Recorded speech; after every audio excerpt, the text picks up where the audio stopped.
Hello, everyone, and welcome to the first official episode of Afternoon Tea, where we kind of go over the royal news of the week. And oh my goodness, there has been so much that has been going on. And I have actually been busy, guys, or I'm pretty been much going since 5 a.m. this morning.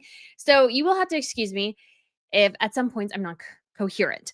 But it has been an amazing day.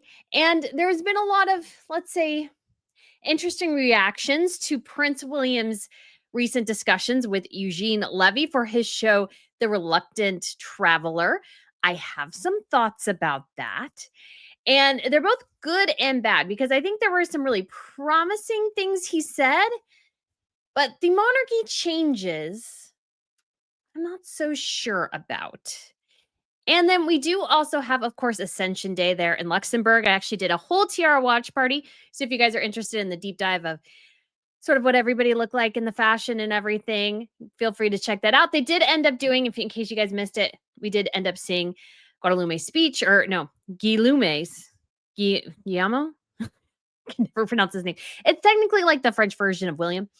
We heard his speech. In addition to that, it was kind of cool because I was watching part of it that I didn't get to earlier, and they were dubbing it in English, which I thought was really awesome. So if you guys are interested in checking that out, we'll look into a bit of that. We also have Harry's latest legal blunders. Oh no, I didn't realize my brother was going to be dragged into this. I'm like, he just like I just get exasperated. And we also need to talk about Megan's fancy, a cursive, and how terrible and horrible it is for herself as a business and why it doesn't work.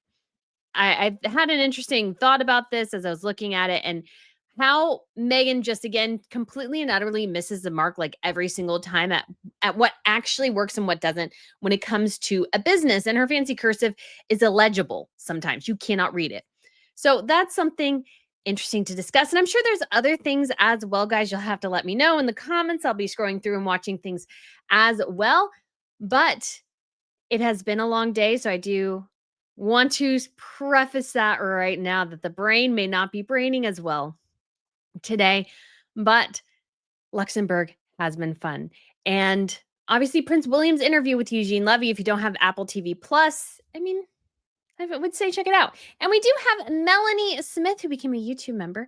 Why, thank you so much, Melanie. I really do appreciate it. We also have Teresa as well, who became a YouTube member. Why, thank you. And we do also have just a couple of people to greet as well. We have Lizzie and Stacy and Auntie J A. And we have Becky and Princess Carl. And we have Azima here. Hello. We have Carol K Coffee. And going down a little bit here, we have Heather. Hello, Wendy. Alice Ransom Raves. And Ritz. We have Sharon, XN. Chantal, hey. Found it special to see the Dutch and Belgian royals on the balcony. Me too. I'm almost still a little bummed I didn't go. A little bummed, but you know what? That's life sometimes. And we do have Angela Dawn, who has been a member for 23 months. Congratulations, Angela. Thank you so much for your support. I can't talk. Support for the last 23 months. That is really, really incredible, guys. Thank you so much for tuning in. So let's begin a little bit here with Prince William's interview. Guys, I cannot talk today. I apologize for that. Interview with Eugene Levy here. Hold on. Where did I go? There am I. Oh my goodness. Oh my goodness, ladies and gentlemen. So, this was a very, very interesting piece. And William, of course, revealed so much about himself here. And again, it's both, we'll start with the good and then we'll sort of end with the big questions that I have. Because I have, guys, a lot of questions and a lot of, let's say, some tentative concerns. Now, I do have to say, I absolutely love the bit with his dog Orla and Eugene. I thought that was absolutely adorable. Let me see if I can find that here real quick.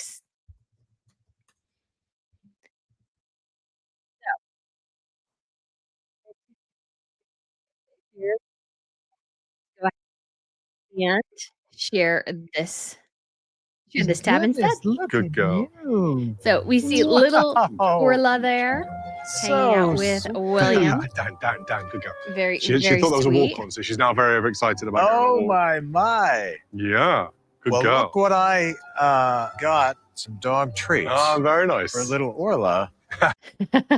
I do think this is very like I don't know if I would like this show all the time because I wanted to say Eugene, he's not probably totally my cup of tea normally. He's sort of a little slow in his discussions and stuff like that, but it is cute. see if she likes this. She might take them off you. She might. You think? Try Is this it. good? Is this good? There's a chance she rejects them, so it's a 50-50 call. See what Right. happens. Let me see. Orla. Oh, you like that? There you go. I'm really curious what happened to her puppies. I mean, I'm sure they maybe went out there somewhere or whatever, but I just do think it's really, really cute. Huh? Oh my goodness. This is going down well. Look, you're getting the look, which is like, please feed me. And that'll do it. Yeah. So definitely from Apple TV, that's a pretty cute little bit. I was gonna see, maybe it's in another shorts here. Oh, let's watch Prince William arriving on a scooter. Now, what I found really interesting, guys, about Prince William arriving on the scooter is that we did get that little brief video. I think it was around the time of the coronation. And William was zipping around Windsor Castle on a scooter. And it was just sort of funny. And everybody's kind of like, oh, yeah, what, like, oh, I wonder if he's like picking up one of the kids' things or something. But no. This is how William gets around Windsor. And I just think that's hysterical.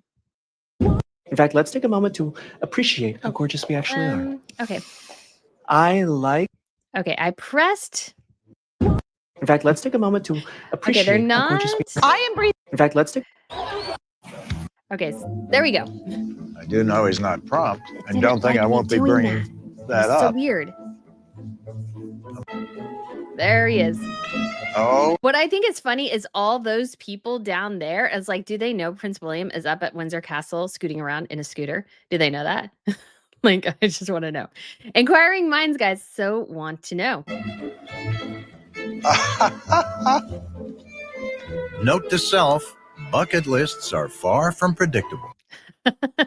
So this is definitely William's way to get around. Definitely William's way to get around.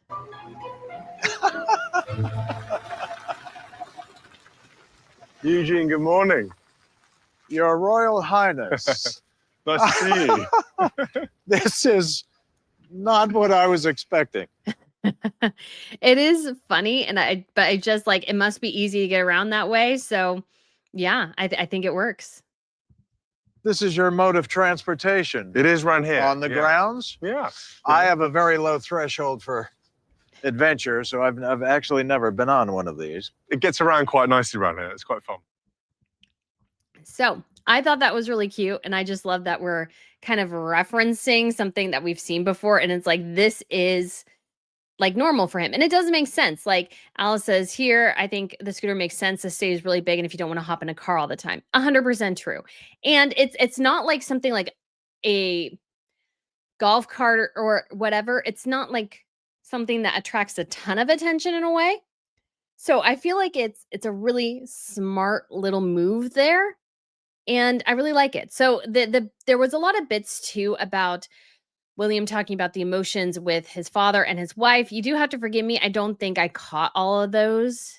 Let me see if I can search for it real quick because I do think Prince William does a great job of sort of giving people an insight into the challenges that have been his last year.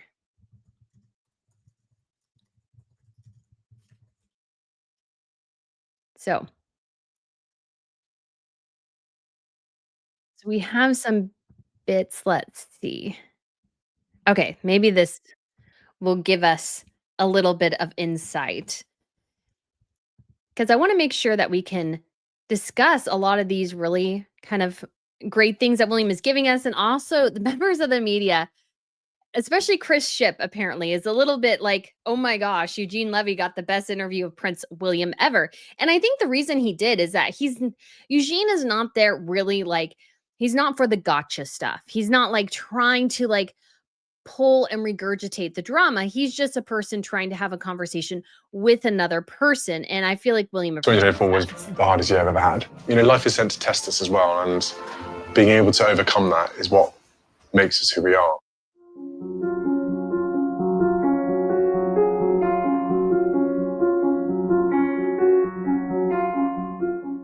Being able to overcome that is what. They don't give us the exact quote. Let me try History this doesn't overwhelm you. Is there anything? one. Okay. So that's not the quote. But anyways, there were some really great conversations about, the challenges and how William has had to navigate sort of this last year or so and what it means and how like you can tell, especially in some pieces. And again, you might have to watch the whole thing yourself. I would suggest you do just to get your own perspective there. Is that one of the things I found really interesting is that William still seems to really feel the burden of Catherine and Charles's illnesses. He really seems to feel the burden of those. And this gives me the idea that William, in some ways, is well aware that I think Charles's time might be somewhat limited, more than he might have thought. And it's definitely a challenge. And also, there's sort of an interesting bit that I forgot to mention when it comes to the kids is that Prince Louis is apparently very obsessed with trampolines and likes to bounce on them and kind of do crazy things. Now, having been a trampoline person as a child, I didn't have one at my parents' house, but my friends had one. It's like you can kind of help people jump higher and stuff like that if you bounce particular ways. So I totally understand that. Charlotte apparently likes netball and ballet. And George seems to be very into a bunch of sports and history, which I was really excited by that William talked about George's interest in history because William doesn't seem that interested in it. And that was sort of like when William's talking about all the change, which has become a huge aspect of this interview, is William talking about all the changes that sort of he wants to make. Not like directly like, I want to make this change, that change, that change. But he has already stated basically that he is going to make sort of a huge radical change. And the question becomes, what does that change mean? And is that change going to be good or bad for the monarchy? And the reason I am concerned about what changes William might make is that he is very clear that he doesn't have that much interest in history and doesn't necessarily feel or want to feel burdened by it. And I sort of get that perspective in some ways. Like if you are a German citizen, for example, you should not feel because you were not responsible for it, although your ancestors were responsible for the Holocaust or something like that. So I would not expect you to feel like so incredibly like I can't function because I have this, immense burden for what my countrymen did before I was born. You can't like deal with that. Like that's just sort of an impossible thing. However, what I do want to think about and what worries me is that maybe what William is glossing over is that when it comes to history, shouldn't feel burdened by it. What you should feel, and I come at this from a historian's perspective, is that I feel like it gives me a better understanding of humans, our behavior, nations, nation states, and the impact of technology changes or decisions and how those reverberate throughout history. Because it's not just about, oh man, I need to learn all these boring dates and names and everything. And oh my gosh, this guy did this and how horrible was it? Oh my gosh, I can't believe I'm related to him or whatever. It's about how do you learn from it?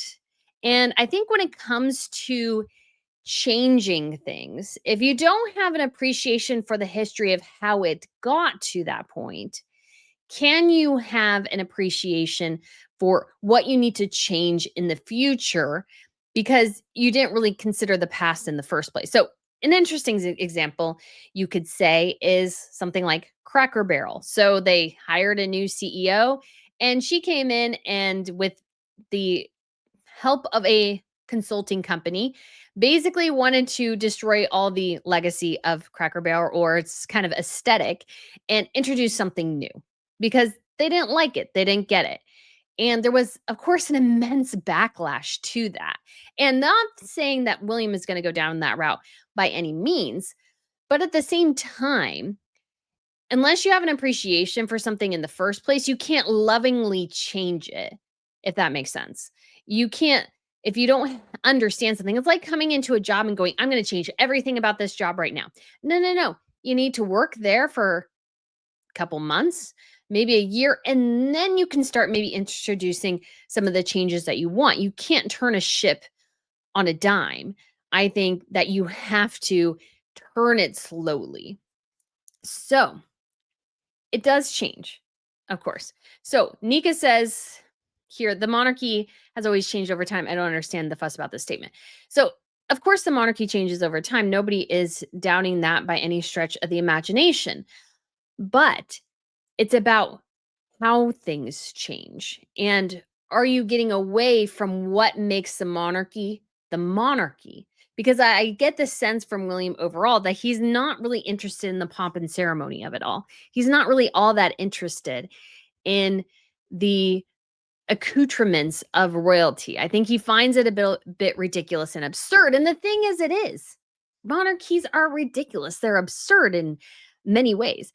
But you have somebody like Queen Maxima who completely and 150% owns the absurdity. And because of that, I feel like in some ways she makes a great queen because she's not sort of ashamed of the institution. Because there's almost one quote where William makes the case of where, well, I'm nervous about, I want to make sure George is proud of, what we do. And it's like, well, why wouldn't he? What's the problem now? It's almost implying that William's not proud of what the monarchy does. And again, you could be reading too much into it, but it's an interesting perspective. And again, what I worry about is if he doesn't really, let's say, like the history or is all that interested in the history, he walks up to Windsor with Eugene and goes, well, don't ask me anything about the history. I don't know any of it. Basically, that's basically what he says. And I understand he doesn't know everything, but at the same time, you have some of the coolest family history ever. And I don't think William particularly likes it. And if you come at the change, if that's where you're going to come at the change from, I can see that being maybe an issue in the future. So again, I just come at this from somebody who loves history so incredibly much. I love the history. I love everything that happened because it all, again, plays into our understanding of how we came here as civilizations. How did we get to this point?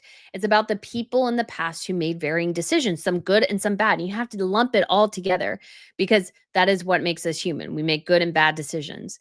And that's sort of what I love about it. And so we do have Carol, though, who gifted 1 Royal News Network membership. Thank you so much, Carol. I really, really do appreciate it. And I'm sure somebody else will as well. And we'll have to see too. I think one of the biggest changes we'll probably see, and I mentioned this in a previous video, and I think this is more going to be the case most likely, is that I don't think William will be head of the Church of England. I don't think he will be. If he doesn't go to church that much, I kind of understand why that would be the new case. But yeah, it's going to be interesting to see. Gretchen the First says, you may be assuming too much about Prince William not loving history. Not loving something doesn't mean you hate it or don't respect it. I mean, I agree, but he said pretty much several times that he wasn't really all that into it. And that he is actually, George is quite interested. William's like, I don't know any of the dates or anything like that. Not that he hates history. He just, I don't think, has an appreciation for it. So let's listen to a couple of things of what he said. So let's listen to this one. history doesn't overwhelm you, is there anything that does? That's a good question. And that goes back to the thing of William doesn't want to feel burdened by the history at all. He wants to almost have a clean slate in some ways. So it's interesting. Yeah, I think stuff to do with family overwhelms me quite a bit. You know, worry or stress around family side of things, that does overwhelm me quite a bit. But in terms of, you know, doing the job and things like that, I don't feel too overwhelmed by that. So I think that was really interesting. And I feel like that's something that a lot of people can appreciate, is that family plays a huge role for William, because we don't all understand or have any appreciation for what it might mean to be a future king from a young age, but we all kind of understand sort of the burden that sometimes comes with family and family members going through struggles, and how do you deal with that and everything. And a funny note here. So William was telling him, as a young child, he and his cousins used to play in here quite a bit. And they used to like run up and down, and they would get huge splinters because the rug wasn't there. This obviously, part of this burned down in the Great Windsor Fire, but they used to have a lot of fun playing in that hall. And I just couldn't help but think as well, like, Prince Harry and Meghan Markle's poor kids, like they could be playing in Windsor Castle. Like, how cool is that? And then, yeah, they don't get to do that. They get to hang out with other pretentious, shallow people in Montecito. Or do they hang out with them at all? Because I don't think anybody wants to hang out there with their parents, really. That. Not now, anyway. When I was younger, yeah, there are bits that overwhelm you, a bit like, whoa, are we actually doing this? Is this sort of happening? But with time and age, I think you feel a bit more settled in that side of things, and you go, actually, I could do that. Yeah, so I think William feels like he understands the role now, is not so as worried about things, and is definitely looking to kind of embrace his destiny, which I think is a good thing. And even if a few curveballs come in, that doesn't necessarily overwhelm me. When it's to do with family and things like that, then that's where I start getting a bit overwhelmed, as I think most people would. So that was a quote there. And so let's go over here, and we have this is piece from Talking Royals, which is the ITV Chris Ship piece, but it does give us a little bit of an impression as well of what things are looking like for William and the change he wants to make. I hope we don't go back to some of the practices in the past that Harry and I had to grow up in, and I'll do everything I can to make sure we don't regress in that situation. It sounds like the monarchy will be shifting in a slightly different direction. So there's some kind of mixed things here, because I think some of it was talking about the media, and some of it here is talking about what it means for the future of the monarchy. And so it's just an interesting little tidbit there as William considers what this change might be. And I feel like he has a very clear idea already for what his reign will look like. I think it's safe to say that change is on my agenda. Change for good. And I embrace that and I enjoy that change. I don't fear it. That's the bit that excites me, is the idea of being able to bring some change. Not overly radical change, but changes that I think need to happen. So William wants to make changes that he says needs to happen. And I'm all for change. But what's actually interesting is that for me, what I see as actually the biggest change that needs to happen right now is a much better communication strategy. That would honestly make the monarchy, I feel like, feel more modern. Their website is old and clunky. It is overly complicated, which sometimes works. But I feel like anymore, when I look at a website and it's like, you have to wait for everything to load and it's moving in different places or whatever, I'm like, stop it. I hate it. Just make it like, make the picture appear, give me the links, and that's it. That's all we need. I think adjusting the comm strategy would actually be the best move initially. I would overhaul the entire comm system in the palace if I had the power, because we've had silly blunders. It seems like they're letting Harry and Meghan run the show. Like, you almost need at this point just to get kind of the ship in a better position. And this, again, is coming from an American perspective. So some people will like it and some people don't. I think it needs more of an aggressive American stance, at least right now, to deal with the aggressive American stance of Prince Harry and Meghan Markle. I think that the palace has a much more aggressive and direct communication strategy that, again, is not something we see, because the whole point of comms is that you don't actually see it. You shouldn't see a bunch of communications things out there. You should be able to manage it in such a way that it looks incredibly discreet. And so I think the first thing I would do, and I would do it now, I wouldn't even wait until Charles is gone. I would do it now. And I think Prince William and Catherine's team is not necessarily all that great either. I would do a massive communication strategy overhaul. I would get much more aggressive teams in there just to right the ship to the point where they're more proactive against Harry and Meghan rather than being so reactive. And they can so much better manage the situation, because all the communications from Buckingham Palace, to me, it looks not very good. Catherine and William are getting better at doing videos. They should do more of that. Again, I would parse out the different successful aspects of the other European monarchs. I would take in King Felipe and Queen Letitia's always having a videographer covering their events all the time that they control. I would take this Danish photographer that goes with King Frederick and Queen Mary, because I think he's really, really good. And Catherine and William use, I think, Andrew Parsons right now as kind of their main photographer guy. But at the same time, I feel like he's a bit too editorial, and I feel like they need somebody who's a bit more creative in that space to offer some interesting camera angles and different filters and everything to make it really good. I would take the example of any of the Scandinavian websites and do theirs like the Scandinavians. So having a media bank of pictures that's always there that people in the media can use and do those sorts of things. So I would take different sections and I would really, really overhaul their communication strategy, because I feel like Buckingham Palaces and even Kensington Palaces, which is a little better, they're still about 10 years behind the times. And that would, I think, immediately make the monarchy feel a bit refreshed, because I feel like it's still entrenched in sort of the Queen Elizabeth mentalities and it hasn't quite shifted yet. And I think William will definitely be part of that change, and it needs to happen. But yeah, as Emma says, and I think it's true, Charles is holding the changes back for the comm strategy. I agree. I think he's not seeing it for what it is. And comms is so important anymore, especially in this era of social media and everything. Things need to be fast, need to be efficient. Communication needs to be seamless, and it needs to be proactive rather than always reactive. And you can't have stupid blunders. I can't remember the second one, but obviously Royal Ascot this year was the first major PR blunder. And then there was a second major PR blunder, and it wasn't the Peace Summit, it was something else. And I'm like, how did you guys mess this up?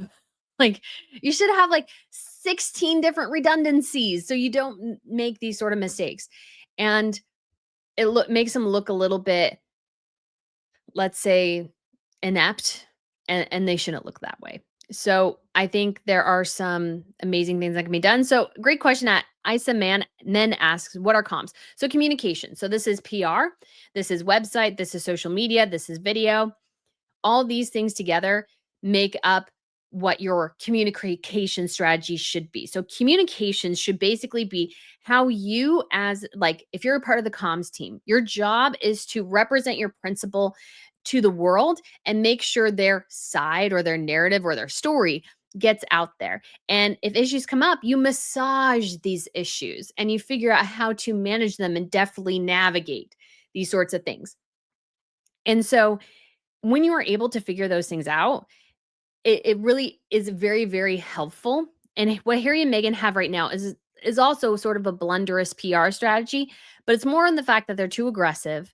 They are not adjusting to certain things, and it just tends to look kind of sort of bad. So that is interesting. And Matt ID says, and this is an interesting thought as well, because Dan Wooten mentioned this when I talked to him earlier today. Matt ID says, I don't believe Charles is in conflict with William. I sort of disagree with that, because I think the two blunders sort of happened with a dropped communications between Kensington and Buckingham Palace. So I think the communications between the two teams are not running as seamlessly as they should be. And that becomes apparent after a while. It just does. So I think the best thing is to just overhaul the whole thing. And I think Ritz is right too. Their crisis communications plan needs a major overhaul as well. They seem surprised and thrown off their game when something blows up. Not good. Yes, they're very much stuck. I would almost call it a 90s mentality, because when it came to the Catherine situation with the photograph, they just let it ride because they're like, oh, this is dumb. Why are people obsessing about this? This is stupid. We're not going to comment. And then it went nuclear and everybody's going hashtag no, I think it was more hashtag where is Kate? They're like, well, this is stupid. But then major outlets started picking it up, and you needed to figure out, not just let it ride and just go, oh, it's fine, whatever. No. You need to address it aggressively, and not again publicly, not go out with a statement going, you idiots, hashtagging where is Kate? Don't be so stupid. That's not the communication strategy I'm talking about. But, and I'm sure this exists. I've never done it and I don't know people who've done it, but I imagine this is the case, because if there's people who can push through social media negative sides, there's people who can push through positive sides. And so the pals needed to figure out how to better address that issue before it became like an international news story. They just were like, well, this is dumb. We don't need to do anything. And I understand where that mentality is coming from, because you don't want to throw fuel on the fire, but you also don't need to let it get to the point where it's out of control and it's burning down the roof of the house, which is kind of what happened. And Kensington Palace looked flat-footed. So I say this all because I find comms very interesting in everything, and it's just like I'm just waiting for it to get better. And I know it can be, and I know again this is coming from a wildly American perspective, but I don't also want the monarchy to look bad, and I feel like they unnecessarily sometimes look bad because they're not responding to things fast enough. They're not responding to things like well enough. And as a result, they end up having more problems for themselves rather than addressing it sooner. So, just my perspective. All right, and we have Her Majesty the Queen, who has been a member for 26 months. Big clap. You said you always have great recommendations for the BRF. Have you ever considered applying for a communications position yourself? I think you would be great. Why, thank you. I haven't thought about it because I figured they'd probably look at my social media thing and go, no, we can't use her. But I wouldn't mind. I'm definitely not like a real communications professional in a lot of ways. But like having been observing for a long time, and especially because so many people just look at the BRF and they just look at that and they see my criticism sometimes, and they don't understand that it's coming from a place of, when I look at all the royal families, I see strengths and weaknesses in all of them. I don't think Casa Real from Spain, I don't think they put up the best pictures. They need to work on their picture game, but their video game is on point. The Danish royals have great pictures, pretty good videos. They can maybe do a bit more in that realm, but it's going pretty well. Sweden did this awesome video of the perspective of the horses for the Reichstag, the Parliament Day. Do more of that. Be creative. Because the thing is, the monarchies can, by their necessity, because they are so old, look old. The challenge is how to constantly innovate in a way that doesn't compromise the history and the heritage and what that means, but at the same time makes it look like you take everything really seriously and you're trying to say, okay, how can we best communicate with the TikTok generation? Because they're losing that generation. How do they best communicate with them? And I don't think they're hitting the right notes right now. I don't really think any of them are, although I will say, obviously, when George, Charlotte, and Louis becomes more of age, the interest will explode. But definitely with the youngness that I feel and the freshness of the Danes and the Belgians and the Dutch and everything, I think it does help to have a younger family as a monarch. But yeah, would I consider it? Yes. But yeah, I don't think they would probably want me, but maybe not. Maybe not. Maybe I'm crazy. Lizzie B gifted 1 Rail News Network membership.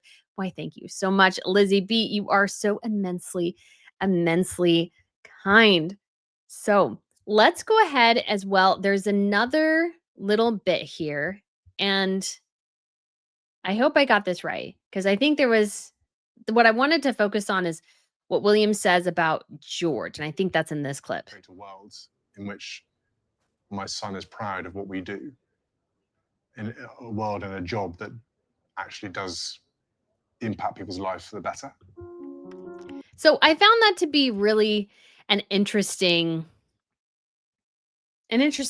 perspective, because there was a part of me that thought there's like, do you not think you can be proud of it now? And I mean, I think what he wants to be is his son to be more proud to be royal. And I totally get that, and leaving a better legacy. But again, it comes from a perspective of, well, I don't like what we do now, and I don't think we're serving people. And the perspective that I want to highlight, which I think sometimes gets lost in the melee, is because when it comes to YouGov, and let me look and see what the latest royal poll looks like, is that when it comes to the most popular members of the royal family, one of the most popular members, which you would not think at all in many ways, because she's so low key, she's not the big deal, is Princess Anne, who remains the third most popular royal. And although that's gone down a little bit, everybody's gone down a little bit. But the reason that I think Anne is most popular, and something that I think William should definitely not discount, because what I think William wants to do is he really loves his big idea project. So Earnshaw Prize, Homewards, what he's doing with the Duchy of Cornwall, and obviously Catherine with early years. And I feel like there's something else, but maybe I'm missing something. Anyways, that they want these to have a really big impact on the daily lives of Britons. And I think that's wonderful. I think that's amazing. But what's interesting too to consider is that given the third most popular royal is Anne doesn't do any of those big projects. She doesn't really have anything like that. What Anne does is the bread and butter royal engagements every single week. She does them without fuss, without muss, every single week.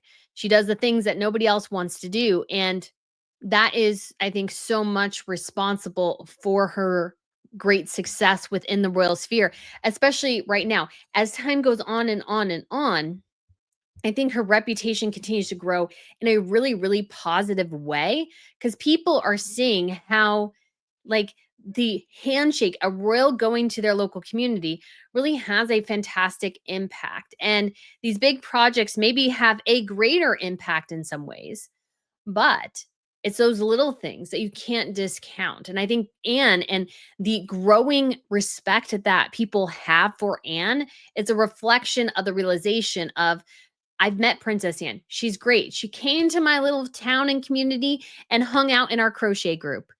And yeah, she probably only did it for an hour, but the ladies loved it. Or maybe even 30 minutes, but the ladies loved it. And she connected with them. She asked about their lives. And guess what? That thing spreads more than some of those big projects. And so I think I think that's something that whoever is responsible for, what the future looks like, or as William is considering what the future of the monarchy looks like, something he should really, really consider, to be quite honest. It's something that I think is immensely powerful that shouldn't be totally ignored. And I think Sophie can be a great example of what the future can and should look like for the British monarchy. I think you need to marry those two aspects, the big projects, the tentpole things that are the passion side, and those bread and butter engagements. And I think that will lead the monarchy from strength to strength to strength. But we'll see what the future holds. But I was a little bummed to see that William's not a history fan. Just, I like history. It's my favorite. Oh, but we do have Christina B. Thank you so much, donating 50 Danish krona. I appreciate it so much. I love going back to Denmark. It's one of my favorite places to cover royal events because the palace is the nicest. And I obviously haven't had too much interaction with the British for sure, but I do absolutely love the Danish. So thank you so much, Christina. I'm hoping to get there for the New Year's galas this year. And Jane is right as well. Edward and Sophie do the bread and butter things. I agree. So we do have TV channel says, hey, Brittany, love your channel. Do you think the BRF get more modern? It will slowly lose its appeal and meaning. I mean, I love them, but they're only popular for the drama and the fashion. So that is a very, very interesting question, and one as well that I think holds some weight. I think if you over modernize the monarchy, you run the risk of losing what it stands for altogether. Because people are like, well, they're just like us. The royals, do they add that much? Because they're kind of doing, the same things we do, or they're kind of doing the same things celebrities do. What makes the monarchy unique and different than celebrities is not only the charity work that they do and how they do it, which is we don't even have that in the States. It's completely different to have royal engagements and those sorts of things. But when it comes to the public impact and the public perception, it's the pomp and ceremony. It's trooping the color. It's the fly pass.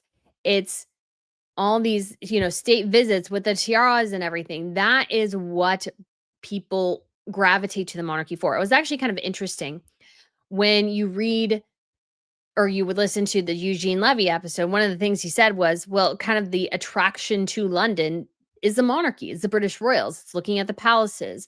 And well, obviously a lot of people still visit Versailles. There's something magical to the aspect of you can be standing outside Buckingham Palace at about 5 or 6 in the afternoon and actually see His Majesty the King drive home to Clarence House, which actually happened to me. I was just standing out there and I'm like, oh my gosh.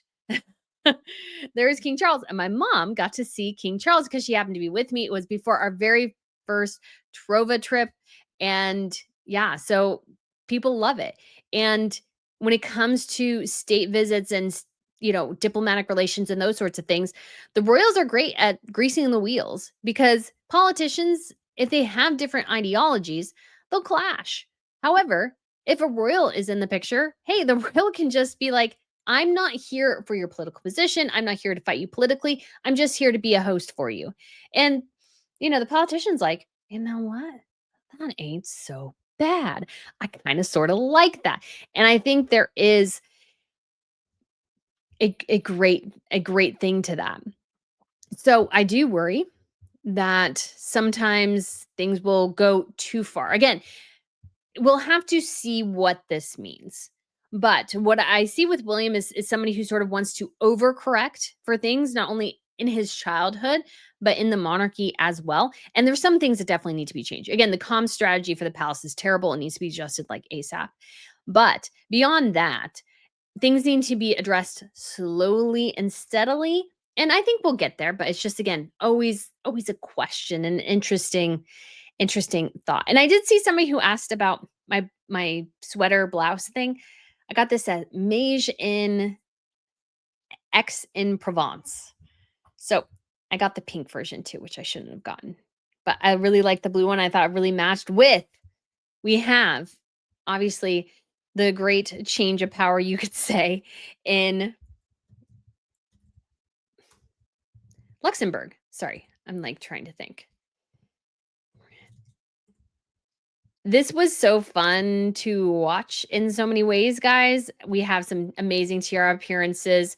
We have, I would argue, a fairly good live stream. I thought they actually did a fairly good job communicating this. So I'm just going to start it because I wanted to show you guys a little bit of it in case you missed it, because I just thought it was kind of sort of lovely to see the change in power here in Luxembourg. So there we go. We have the ceremony where Grand Duke Henri will officially abdicate. And he looks quite emotional here. He's abdicating on behalf of his son, William. And it wasn't just the Luxembourg royals, but the Dutch and the Belgians also attended. So this is the Dutch royals right here. And so the reason is that actually at one point, Luxembourg was part of the Kingdom of the Netherlands, or the office at least was held by the Kingdom of the Netherlands. But because the last king, his name was William, his daughter Wilhelmina was his only heir, a woman could not inherit the throne of Luxembourg. And so as a result, sort of an extended member of the family became the next Grand Duke of Luxembourg. So the Netherlands royals and the Belgian royals came. And the Belgian royals came, they have a little bit of a history of connection too. But what's really interesting is that King Felipe is actually cousins to Grand Duke Henri, the former Grand Duke. And they're, I love watching Amalia do her little well, not a little curtsy, very nice curtsies. Amalia is very tall. And like her mom, she loves her heels. And I do want to like point out here, because we did talk about William and everything, just the difference here with sort of how the Dutch do glamour, because I love the Dutch and glamour. So, but we do have Carol Marlich gave a super chat. Thank you so much. We had a history in the making moment in Luxembourg. Yes, we did. So, very much, I love these relations type things. I think they're super duper interesting. And I'm a little bummed I didn't stay and attend. I think I asked for press credentials too late because they never got back to me. But I'm like, I kind of bummed I didn't stay. But at the same time, it was good to get home. But this was very cool. And it was nice because you could have actually seen things. Like my always question is, will I see anything if I go? If I stand out there for 6 or 7, 8 hours, will I see anything if I don't have press credentials? That's always a challenge. Even if you have press credentials, you're not always guaranteed to see anything because, everybody's trying to get the same picture. So it's kind of challenging, but I do love it. And Azima says, are the Brits royals related to European royals? Yeah, the Norwegians and the Dutch are in the line of succession to British monarchy. So are members of the Hanover family. So Princess Alexandra of Hanover was in the line of succession to the British monarchy, but she converted to Catholicism or just stated that her preference is Catholicism. And so she was taken out of the line of succession. And so when it comes to, I'm sorry, I'm trying to think here. And again, 5 a.m. this morning, still getting over time change. So brain's not totally there. But Margaret of Connaught, which was a granddaughter of Queen Victoria, married into the Swedish monarchy. And so through the Swedish, she's connected to the Danes because her daughter, Princess Ingrid, ended up marrying into the Danish royal family. The Norwegian royal family is an offshoot of the Swedes. And so there's a lot of connections, obviously, and Queen Victoria as well was known as a grandmother of Europe because she had a descendant of hers was in every single royal family. Ritz says, isn't Grand Duchess Stephanie from a royal family in Belgium? I thought I had read that somewhere. Yeah, she is some sort of aristocrat. I can't quite remember. So, anyways, let's go ahead and watch a little bit more of this. And they stand there. And so this is what I love about the Dutch guys. Look at this glamour and drama. They just bring the glamour and drama. I think it comes from Queen Maxima, who is a Latina. I feel like she likes to bring a little bit of the drama, and she tends to do that. And I sort of love her for it. And I feel like it's something that her daughters are starting to embrace, is a little bit of this, like, go big or go home. And we will see again why why Maxima is go big or go home. And so we do have, I think we missed it here. Okay. And we got a little bit of here. We have the Belgian royals arriving. And so I will tell you why this is a 10-hour live stream. So I'm sorry, I can't be more specific, but that's kind of how it is. So there's King Felipe of the Belgians and then Queen Matilda right there. And their daughter is coming up as well. And so they arrived before Wilhelm Alexander and Queen Maxima, because technically Felipe here, he was crowned or inaugurated, I think is the correct term, after Wilhelm Alexander. So Wilhelm Alexander took the throne in April 2013, and Felipe took the throne in July of 2013. So different time zones there, or different times there. Oh my gosh. So there they are with their daughter and heir, Princess Elizabeth, and Amalia, who was in the previous group, is a future heir there as well. I really actually love Queen Matilda's look. I like Elizabeth's look as well. But Queen Matilda, man, the Dior is wonderful and magnificent. So we do have to show off Princess Stephanie in a very unfortunate ensemble.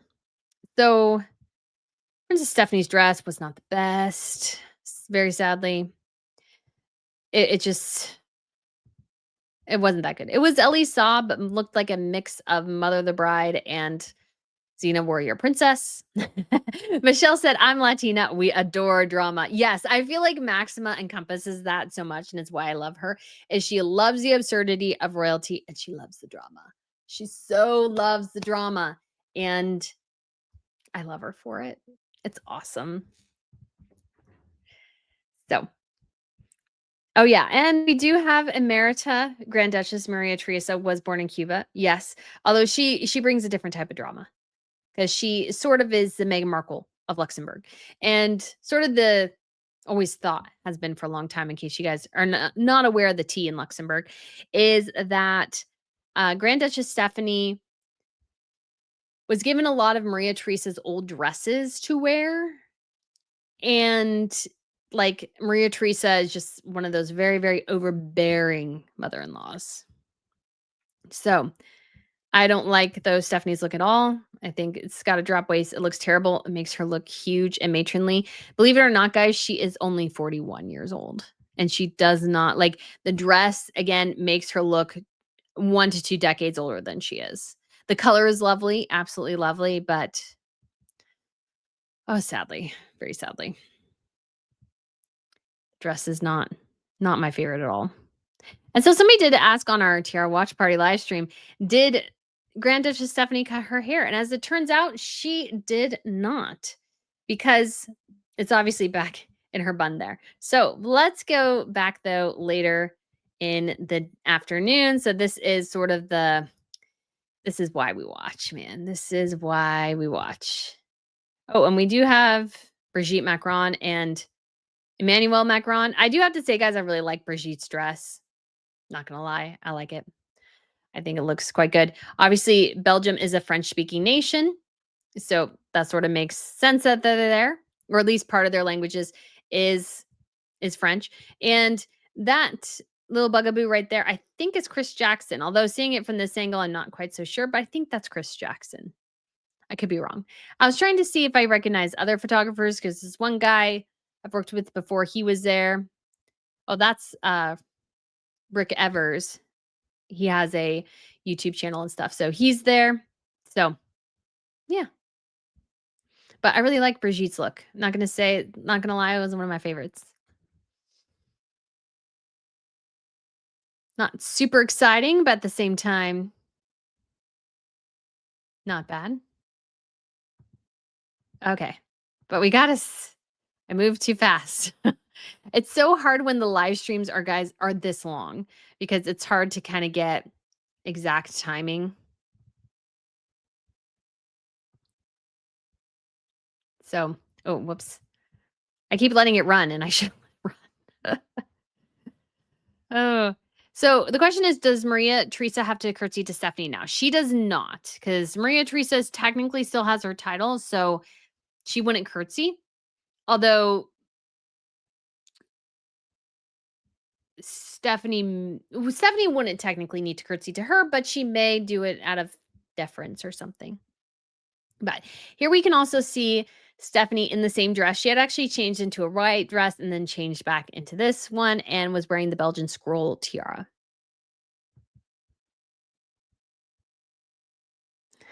Jane Bailey says, all the Macrons do is show up to these events and France is falling apart. Yeah, that's pretty sad. But let's go ahead. Let's hope. Okay, there we go. There is Queen Matilda there. She's in the 9 provinces tiara, although it's just the base, not the top of it. The top has huge diamonds, which she does not have on there. So they arrived, which I thought was absolutely lovely. And she is in Armani Privé. Yeah. So I do think the burgundy was on theme. She wore the burgundy earlier and then now. So, and then the best was probably the girls, which I think is just so fun because this is so fun. All of this is so fun. All right. 1, 2, 3. It's going to come up in a second. I can't be, unfortunately, control that much. So this is them going up to greet the new Grand Duke and Grand Duchess. And because of the family relations, it's just so sweet. Yeah, I like Queen Matilda. She seems very sweet. She does. She honestly seems unbelievably sweet.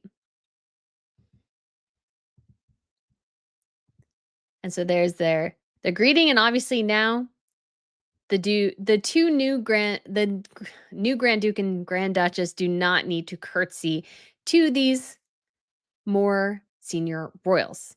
Even though they're obviously not a king and queen, they're only a Grand Duke and Grand Duchess, but still they don't have to. Here's the young ladies. So we have Monique Lillier and Jenny Packham. And so I think Amalia looks great. She's in Queen Emma's tiara, and Princess Elizabeth is in the tiara that they purchased for her 18th birthday because the Belgian collection is a little sad. And Amalia, I sort of love, guys, because Amalia loves the bling and she loves the history. And that's why I'm like, in some ways I like Amalia's connection more because I feel like she just appreciates the history of the jewelry and how that came into the family and everything. And I think there's something really cool about that. So there are ladies looking amazing.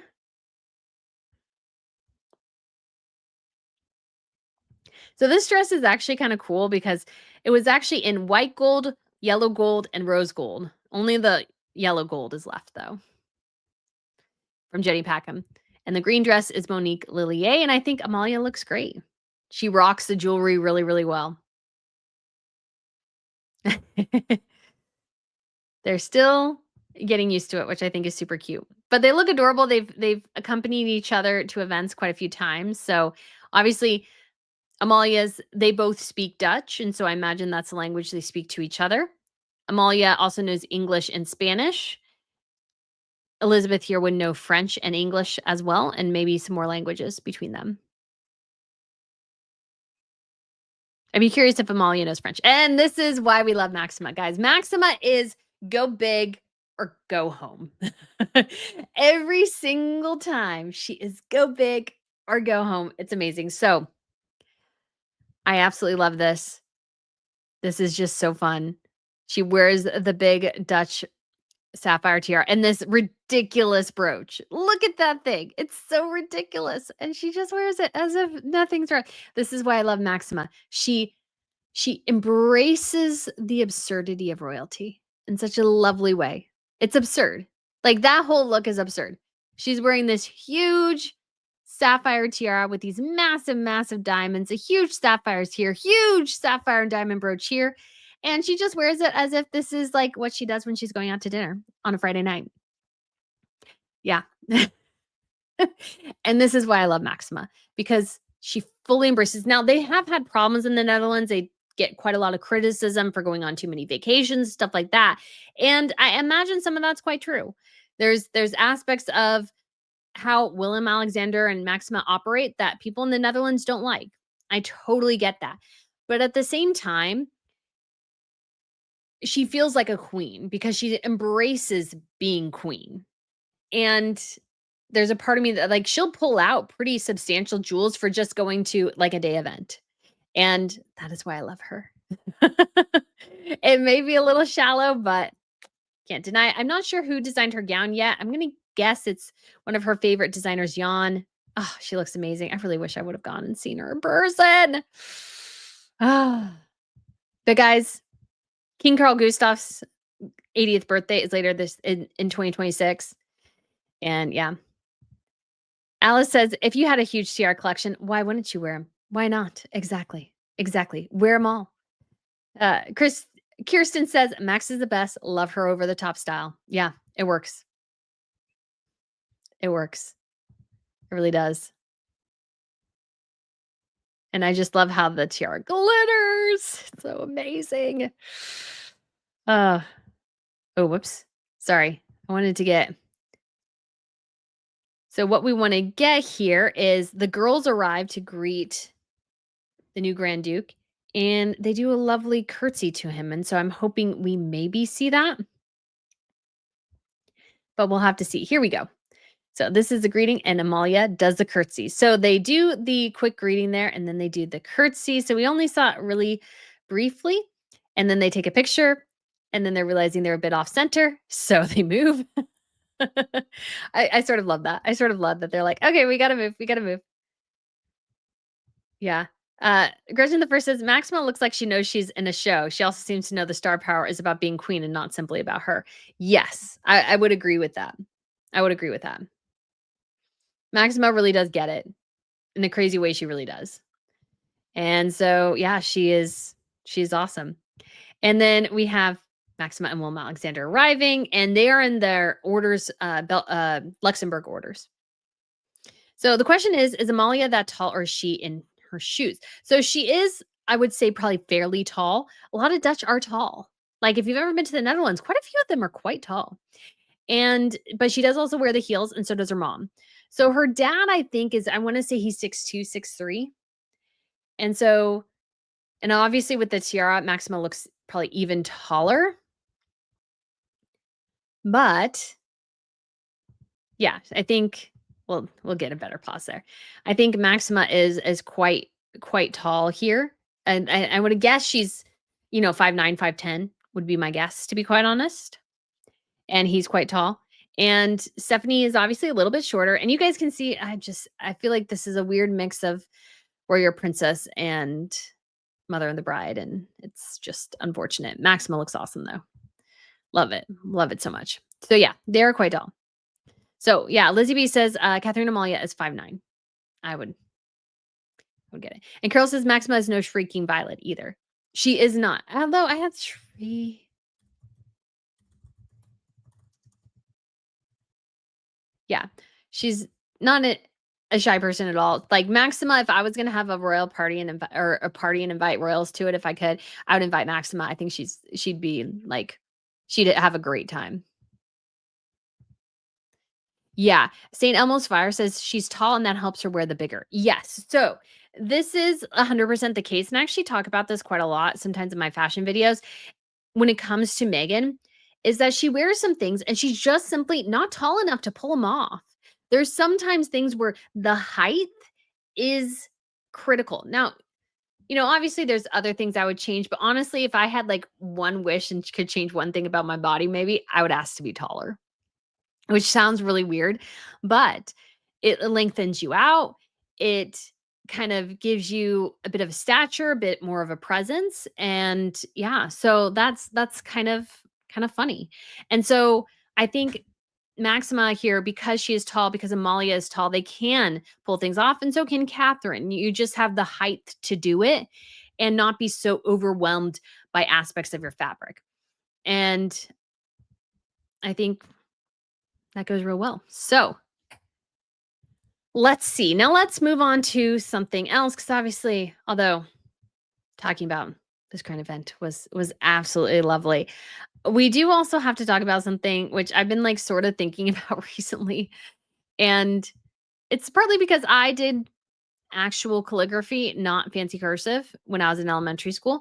But let's talk about this post from Meghan Markle. Although let's talk about the other royals real quick, because Lady Amber asked why the abdication. So it has actually become a tradition in Luxembourg, and it's become a tradition in the Netherlands as well. They both do voluntary abdication. Now, what is different is that in other royal families, there have been voluntary abdications, like Queen Marguerite of Denmark. She was like, with her health issues and those sorts of things, she sort of made the snap decision, I want to abdicate and give the throne to my son. And she's still around and doing, I think, her crafting projects. She's very, very creative. And when we were talking about changes for like the monarchy for William, I think one of the best things could be actually doing voluntary abdication, having that be part of the royal system, is abdicating. That's part of it. As you kind of go along, you say, okay, after a set period of time, so this would be William, after a set period of time, George takes over. Because what I think abdication does, and why I really, really like it, is that I feel like it makes the change of power a happy moment instead of a sad moment. I think there's sort of less stress involved. And what it does is it reinvigorates the monarchy because you have this young family in. I feel like that happened in the Netherlands. It's happening in Denmark. And I feel like it just kind of gives a jolt of energy to the monarchy. And I love Queen Elizabeth so much. I think she was a great monarch in so many ways. However, I think she might have helped her family be a bit better. And I know she never would have done it. And I totally understand why she never would have done it. But in some ways, I still feel like abdication would have been a bit better. And I know that's a very controversial statement for many people, but I think it would have invigorated the monarchy if Charles was say 20 years older when he took the throne. And it might have gotten William, I think, a bit more involved in some of the royal duties earlier. Obviously, there would have been a bit more pressure on his family, but at the same time, I think it reinvigorates things. It's like, oh, there's a new person. Oh, there's a new family. There's new young kids and everything. And I feel like it just kind of gives it spice. And the Brits, unfortunately, I mean, Queen Elizabeth was so blessed to have an amazingly long life, of course, but at some point, I feel like it just the institution started to feel old, and it can't get out of that rut now. And granted, not making radical changes immediately is good, but I think sometimes things went on for, let's say, almost a bit too long, if that makes sense. So, yeah, I kind of like the idea. I think it's good. Carol says you also have a mentor who's still alive if you have any questions. Very true. Nika says the monarch cannot abdicate if he is head of a church. Yes, but if William is no longer head of the church, I think that could be an option, because I think it's actually been very positive in all the monarchies that it's been implemented. Even though in 2 of them it was implemented for reasons of scandal. So that was Spain and Belgium. It still had the same effects. Kind of the scandal and the drag on the monarchy went away, and you have this new blood in. We also had the voluntary abdication in Japan, which was a huge deal, because I don't think anybody had ever done that.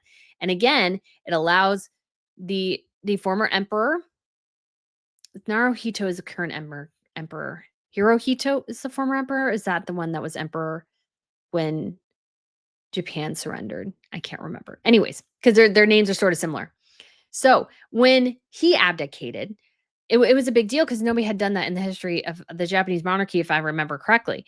And so I think it's a good thing. I honestly think when I see it, it does seem to be the route to go. Kay Coffee says, I like the idea of abdication so your parent doesn't have to die. Exactly. Right now, to have a change, somebody has to die. And that's just not, yeah. Michelle says that's the way to be. It's more cheerful. The families can't be happy because they are mourning. Yeah, it's just like hard to imagine. It's like you're finally king for Charles, but your mother also died. And so you have to deal with that. You have to deal with being king. You have to deal with the negative emotions, the positive emotions. Like I feel like it's all jumbled. And we're in that place where we don't see abdication as a bad thing. And I think there's been a long enough track record where I think that's something that younger royals will implement that I think will actually be very, very positive. So just looking at the future for the monarchy. So when it comes to Sweden, Carl Gustaf will not do it, but I can see Victoria doing it. And again, I feel like that would help things quite a bit. Then we have the situation in Norway, which is unfortunate because Harold will not abdicate. That's been like well established.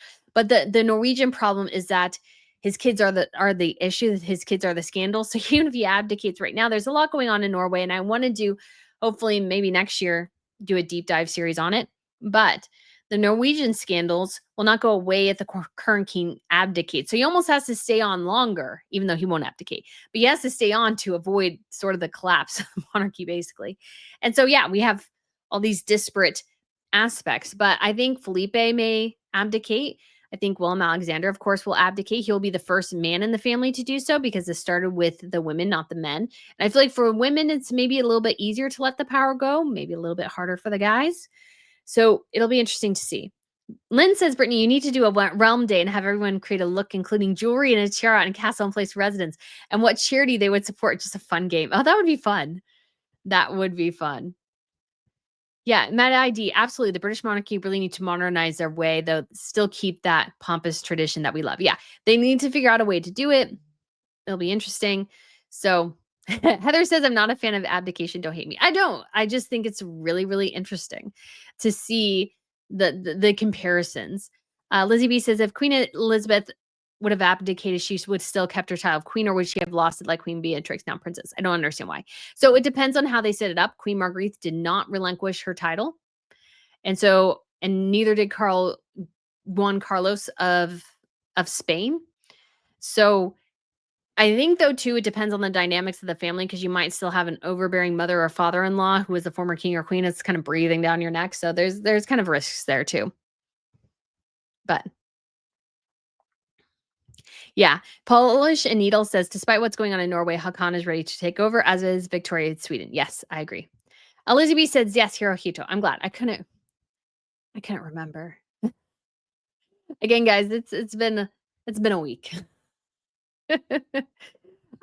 Queen Carol asked, would you do a 90th anniversary of the abdication next year? Yes. I was thinking it was this year and I wanted to do something, but it'll be next year. So we'll definitely be doing something about that, doing a great like kind of deep dive on it. So we'll see it when it gets there. But let's get back to the crazy, ridiculous, fancy cursive that Megan likes to do. And I noticed it and I didn't post about it right away because like sometimes I'm like, okay, I'm kind of enjoying, at least on X, because that's where I'm kind of most active off of YouTube. It is like X is like it's kind of nice not to talk about Harry and Meghan all the time because there's sometimes not that much to talk about, and that's perfectly fine. But this was sort of an interesting one because I look at this and I had a hard time reading it at first. So if you're not clear about what it says, it says, let me tell you about the the birds and the bees and the flowers and the trees and the moon up above and a little thing called love. It's the lyrics to a song. I'm not even care enough to look it up at this point, to be quite honest. I think somebody said it was Dean Martin. So it's like an old time song. And Megan weirdly wants to be like this old lady, and that's what she's trying to sell. And I'm like, okay. But the problem with this is I had a really hard I wanted to say this was bride at some points. I finally got to birds, and the bees looked like Ben. Like at the points this is probably one of the hardest words to figure out. And as somebody pointed out too, like her writing's not, let's say, the same. So she has and here with the little flourish, but didn't put the flourish over here. And I think there was difference is with the thes. And so there's a lot of inconsistencies about it. And Megan really tries to promote this as this is the thing. And Lady Amber is right. She thinks she's so clever. She does. And this doesn't work. And the reason it doesn't work is not because of, let's say, necessarily what Megan is putting out there. Because, I mean, I think it's stupid and I think it's pointless. But what really doesn't work is that you can't read it. Reading comprehension is a critical part of marketing. It's a really, really critical part of marketing and being able to read something. You need to be able to freaking read it. So guys, you'll notice here, since we have the live stream up, this is a great option. So you can see my Royal News Network. I spent a lot of time figuring out what the font would be. And it is one I got from Adobe Express. I think it is something to that effect. And when even I'm designing my t-shirts, and I should have grabbed one of the t-shirts, but I don't have one present with me. I wanted cursive, but I didn't want cursive that's so illegible that you can't read it. So it has to have a little bit of a flair, but not too much flair, because it needs to be something you can read it. This is not readable. It's not easy to read. She's not even correctly lined up here. And now, like, I get it. It's just sort of supposed to be an aesthetic piece, I guess. But there's no real messaging here. There's no real reason for this to be here. What does any of this have to do with your products? You're selling jams and or spreads technically, and cookie mixes and teas. Why am I supposed, like, how is this supposed to help me buy your products? I don't even know what brand Megan is trying to sell. Like, what is the purpose of the brand? Yeah. Alice says, and this is so true, legible writing is so important for marketing. people's vision varies, so stick to simple fonts, easy to read. Exactly. My font up here, Royal News Network, is very easy to read, but it also has a bit, I feel like, of a I didn't choose like Comic Sans or something like that. I wanted it to look official and formal, and I wanted it to let's say have a smidgy of a flair, but not too much flair. And what I see for this with Megan is that she can use her writing, but she needs to tone down the flair. She needs to figure out if she wants to do her own personal writing and have that be part of the brand. I mean, I guess you can do that. Like, who am I to say? But somebody needs to be telling her people can't read this. They don't even teach cursive that much in schools anymore. Although I did have some people going, well, they're teaching it in our schools. I was like, well, that's good for you. But a lot of people aren't reading or looking at this stuff. And why do you want to alienate and not be able to communicate with people? Because it's so egotistical of you. You need to use your own writing. And then we do have, is it here? Or did she change? Did she do it on Megan? Oh, she took it off, guys. Oh my gosh. She removed it. Do you guys remember? Oh, I'll have to look. Does anybody here remember that Megan used to have a imagination thing or whatever? Do you guys remember that? And it was like Heather was on it or something, and it was not very legible at all. I'm just gonna see if I can find it here real quickly. So I do apologize for keeping y'all waiting.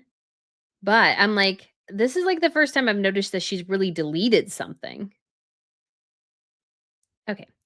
All my glorious pictures of France, guys, which were amazing. But yeah, she deleted something. And now she's replaced it with something else. Oh my gosh. Now I'm going to be so annoyed.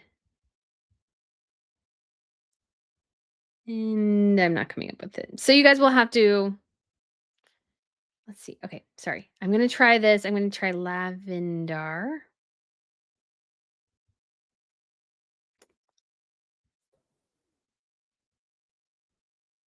Okay.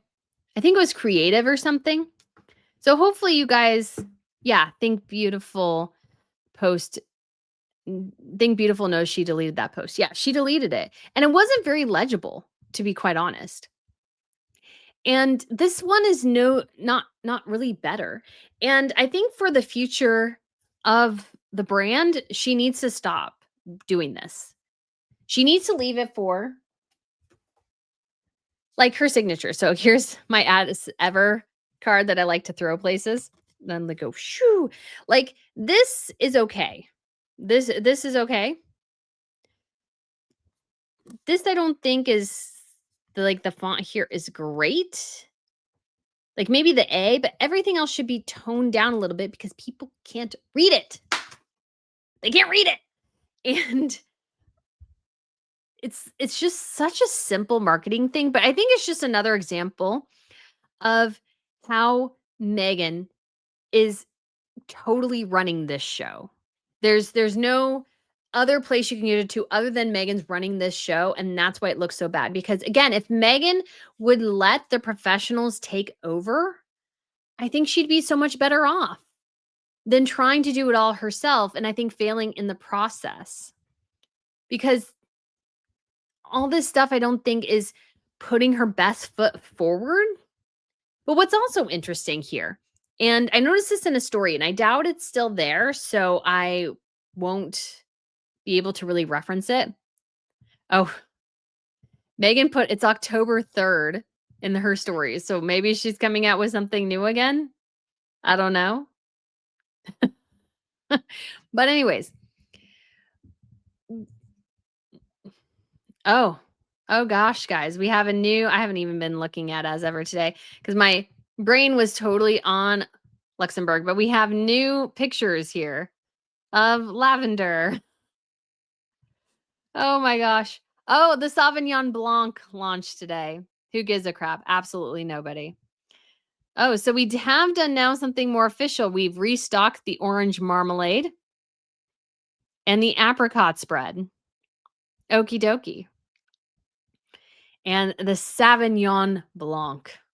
Does anybody care? It's from, apparently, I saw it. It was apparently, oh, look, we have to show that all the 2023 wine, it's sold out. Oh, we got new promo pictures and stuff. I may have to do a whole video on this. Gosh darn it. Oh, you can't see it. I'm so sorry. I am so sorry, guys. It switches over. Here we go. I'm so sorry. So here's the wine. Who carries wine like that? Oh, man. And so here's the new Sauvignon Blanc that's apparently from New Zealand. She's got more promo pictures here. Oh my goodness. This is just insane. Oh, and you still have to buy 3 freaking bottles. First Sauvignon Blanc is bright and balanced with citrus aromatics, a smooth finish, and refreshing versatility. Crafted for everyday dinners and celebratory gatherings alike, this thoughtfully made wine is perfect for sharing, gifting, and savoring with every season. Does she drink a drop of it? No. Never does this woman ever drink a drop of her own stinking wine. It's crazy. All right. Lizzie B gifted 1 Royal News Network membership. Why? Thank you so much, Lizzie. You are so kind to whoever got it. And Ritz, Lizzie B, thank you kindly. Naomi says, still have to seen her sip a drink of the leftover wine of hers. Yeah, she has not had a sip of any of the wine, guys. And that to me is crazy pants. Why haven't you had a drink of your own wine? Why won't you drink it? It's weird because you're selling something that you refuse to drink. Again, it would be like me selling something I refuse to wear or use. I use pretty much everything. So, yeah, it's just super duper odd. And there just doesn't seem to be a rhyme or reason for anything. Although I will say, guys, on our trip to the south of France, we did a wine tasting and I learned how to correctly taste wine. So I want to other people to test it and let me know what you think. But just wasn't very good compared to what I had. I actually brought a whole bottle back from the south of France, and it was actually fairly good. It was fairly good. Princess Goose says, is she allowed to drink the wine on camera? Supposedly you can't drink in a commercial. Is that true or only for TV? I have no idea. I'm pretty sure I've seen people like Cameron Diaz, Gwyneth Paltrow drinking their wine. I can understand in the commercial how that might be, but yeah, it's kind of sort of crazy. KCA says, what airline do you fly? Now, when it comes to like bringing wine back, there's not really an issue. It has to be just under a liter and you don't have to, like, you may have to say that you're bringing it back, but it's not a big deal. You just have to pack it well and you're good. Through the Looking Glass channel says, Brittany, she took a sip of wine this week. Maybe it was while you were on vacation. Oh, did she? Did she? Did I miss it, guys? Oh my goodness. Well, oh well. But I just feel like okay, can we go back and talk for just a brief second here about the wine? Because this is just so funny. Look at the promo pictures for this. So the wine sitting out, random cork there. Ooh, the wine. Ooh, interesting, guys. Look at this. The cork says 2023. I thought this was a 2024, Meghan Markle. Let's screenshot that, guys, real quick. Because we got another wine blender. So is she lying? What's going on? Because this says 2024, yet the cork says 2023. Has anybody else picked up on that yet? Probably somebody else has, but I was just like randomly searching images. Oh, I wondered if we can see anybody in the reflection there. No. Okay. So the bottle by itself, the glass by itself. So you're drinking by yourself. And then this looks like literally Megan took this with her iPhone. Like this is what I think of. And then, oh, your Sauvignon Blanc, guys. It's hiding in the bushes. Sorry, it just tickles me. It's hiding in the bushes, guys. The Sauvignon Blanc, it's looking out for you. It's gonna attack you with flavor. Sorry. I don't know why that tickles me so much. But oh my gosh. And then Megan blurry in the background. She might be carrying a glass of her own wine, or she might be carrying the glass of any other freaking wine in the world because she hates her own. Oh, Zeb said she got a discount on old corks. Where's the freakish attention to detail? I don't know, because that seems really stupid to miss that. Okay, and then we have the wine just chilling by itself, looking essentially full and like being, kind of courted by the tree. This is terrible marketing. Oh my gosh, this is terrible marketing. I don't know why your wine would want to hide in a bush, for Pete's sakes. That makes 0 sense. And what happened to, okay, so because this last round had a branded cork, but is the branded cork gone? Oh my gosh, how can you be this inept? I just, seriously. Yeah, she just showed a massive picture on her Instagram of a whole bunch earlier this year, August, like a month ago, 2 months ago, a whole bunch of branded corks. Oh my gosh. Wow. It's just, I'm just, guys, totally just amazed yet again of the incompetence of Meghan Markle. Like, it's truly a wonder to behold. I don't understand how somebody can have as much money as she does and yet still be so crappy at her job. I don't get it. I don't get it. But you got to wonder too. And this is, I think, going to be incredibly true. Like, there was this one story, and again, I might make a whole video out of it. I might not. Oh gosh. There's so much going on, guys. And it's 4:32. But there was a picture of Meghan, like, that Meghan reposted from As Ever, and it was a story, of course. And the person, and okay, she didn't do, okay, hold on. Let me check one thing here as well. Did Meghan actually send an email? No, guys, no email about the new launch.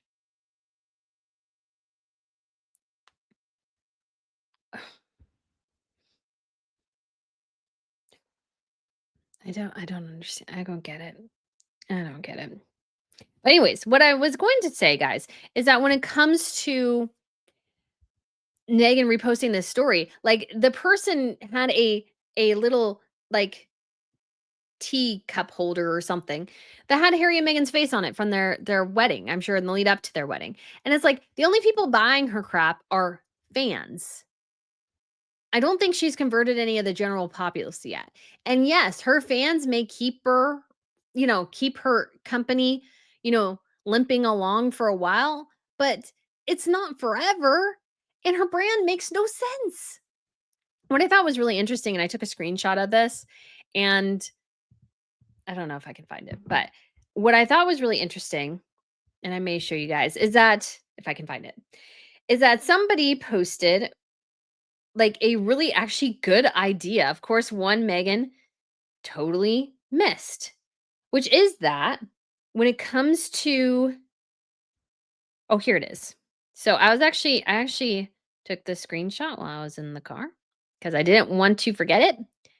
And I thought it was very, very important. And because this person actually has a great idea that Meghan completely and utterly missed, which is that, here, let me pull it up.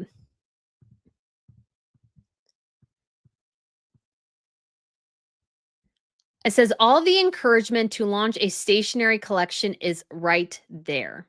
Now, I haven't seen if Ancestral Home is the one who put that there, I would imagine.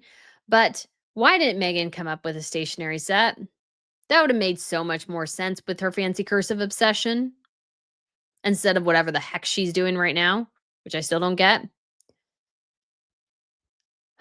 It's so obvious. And then that she misses it is sort of like mind-boggling, because she could come up with really interesting pens because she is obsessed with her cursive. She could figure out how to teach it, how to give people the tools to do their own thing that way. And like so many different things. And yet she goes with the most pedestrian, awful products imaginable, or products, I would say, that are wildly saturated in the market. She goes with the worst option. Clifford said an expensive stationery set. Yeah, it could be expensive and it could work. I think people would legitimately buy that over and maybe be interested in that over what she's selling right now. Because again, everything she sells right now, you can literally go down. My grocery store is 5 minutes away. I can drive down right now and basically get every single thing she's selling right now for let's say a quarter of the price. Yeah. Kipper says, well, if it requires much work, she won't do it. Probably not. Probably not. Carol says, Beebs Kelly mentioned this should have been the business launch. Yeah, it's a great point. It's a great point. Yeah, Gretchen the First says stationery and pens would have made so much more sense. They would have. They really, really would have. And like, I actually have somewhere. It must be on the other shelf. I actually have a whole like calligraphy set thing I bought for like $2 at a flea market. And I liked doing actual real calligraphy when I was like in 4th grade. We had a 4th grade teacher who was like a little bit obsessed with it. She had this like medieval themed classroom, and that wasn't required. That was just her thing. So like I learned a little bit about it that way, and I thought it was super cool. And I wouldn't mind doing it more. And honestly, I might be interested in doing that and like picking up some things. Lynn said she'd insist on putting her own monogram on it, and nobody wants that. Very true. Like you would have to sort of let people control it. And it would be sort of something that you would have to, let's say, I don't know if change up is the right word, but it'd be something where you would have to let people personalize it. But the thing is, you might actually sell a lot of it, or you might have a really strong niche market. I don't think she has a strong niche market right now. I think literally everything is being propped up by her fans and nothing else. And she has them for a while, but at some point, some of them will either get bored with it, they'll start running out of money, or they'll just be like, well, I have, now 12,000 jars of the orange marmalade, and I can't eat all of them. And I'm just buying them to support her endlessly. And it's just not getting your worth out of it. And that's the bad thing, too, about buying something that's perishable like food, is that at some point you might have to throw it away if you don't use it. So it's just kind of crazy. And Carol said, yeah, I started writing letters to my family and thank you cards. It is great communication and returns to the old days. Yeah, exactly. And that's what Megan wants to do. Like, it's so obvious. And that she somehow missed it is like insane to me. Insane to me. Sharon says, does it say who in Marlborough make the wine? I'm from New Zealand. I'd be interested to see our price here. I'm not sure, but it is very curious. It's a weird choice to go from California, I feel like, to New Zealand. I feel like that's a really odd choice. Like, it's just the whole thing's just getting stranger, because you have the problem too is if can she do it again because the tariffs are going to be so bad.